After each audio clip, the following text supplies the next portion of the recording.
Hi, in this module we're looking at our time audit. So we're now looking to make this a little bit more detailed and accurate. So we're not just looking at the day-to-day or week-to-week overview of how we can get out for a run and what time we've got, but we're also going to be a little bit smarter in looking at how those weeks build up into months and how the months form the basis for the year of running that is ahead of us.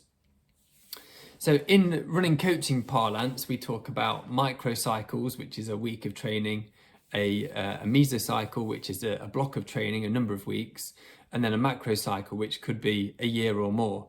For elite athletes, this could be like an Olympic 4-year cycle, for example.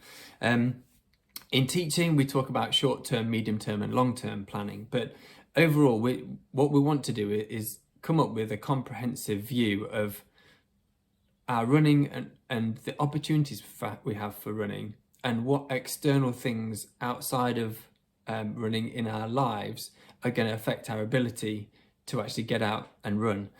So by using the workbook, you'll be able to have a look and see and identify any particular weeks or months of the year when you're going to be restricted in terms of your running, or when you're going to have to really think carefully about how you're going to manage your own expectations of getting out for your runs and your other exercise, or when you just have to just accept that actually things need to take a bit of a back step for that month or two while you're really busy, and knowing full well that in the fullness of time you're going to then be able to get back up to the kind of consistent, more regular training that you want to do. So this is really helpful, first of all, in terms of managing your expectations, but also those of any of your family members as well. And when you're doing this, it's really important to be realistic rather than optimistic. So as much as I absolutely will always ask people to be optimistic, for things like this, you need to be realistic, because you're then less likely to get stressed out if things don't quite go to plan. And generally speaking, realism is far more likely to actually happen than optimism in terms of how much time you're going to get at any given point for a run, just because of the pressures of life. Everything seems to, just constrain everything, really, not just your time for a run, but time for cooking a meal, time for, bedtime. All of a sudden you're going to bed half an hour later than you wanted to, etc. So yeah, be realistic. And then if you do find yourself with that little bit of extra time, then it's a bonus, okay? So once you've done this, hopefully on the month-by-month overview that you're going to do, you'll then be able to see if there are any particular periods of seasonality where you've got a load more time on your hands or a lot less time on your hands. And that's then really helpful, because if in the fullness of time you decide you want to enter a 5K, 10K, half marathon race, whatever it is, then at least you'll know then when it's more likely that you'll be able to get the training done that you want to do for that event. So, if you're away all summer and have hardly any time to train, then there's no point you then booking in a half marathon or another event in the September, because you won't have been able to train yourself properly for it.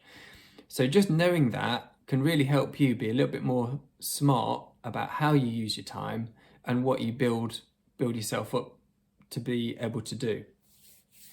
The other thing to remember about this, as we're looking at our day-to-day or week-to-week training, is look at those times that you're going to be running.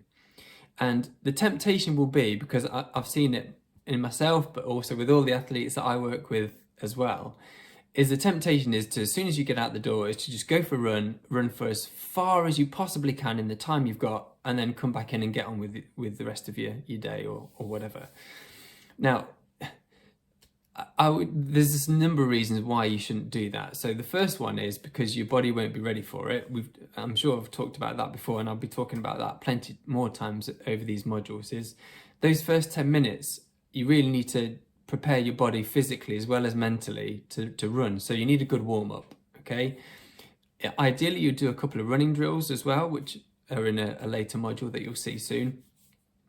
And then after you've done whatever run you do, you then need to have at least a 5 to 10 minute cool down, just to help your body start to transition back to bringing your heart rate down, and starting to feel a bit more relaxed again.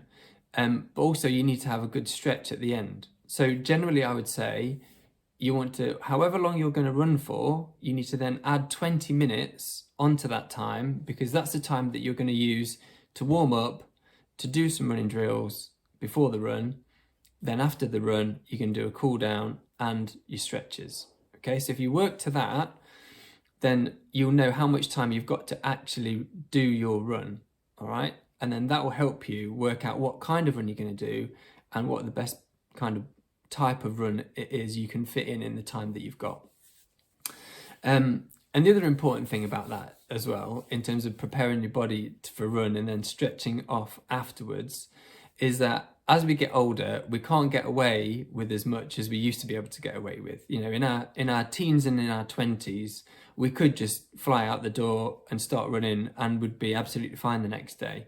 But as you get towards your late 20s into your 30s, 40s, etc., your body knows that it can't just do that, and you'll end up injured if you do try and do that too often. All right, so this is best practice. It's what I do, it's what all my runners that I work with try and do, and it's what you should do as well. All right, so enjoy the time audit, have a look through all this. There's a lot of information there to help you, and also step back and have a look at how things look for a month by month and a year basis, and that will just help you plan and manage your expectations properly. Okay, see you on the next module.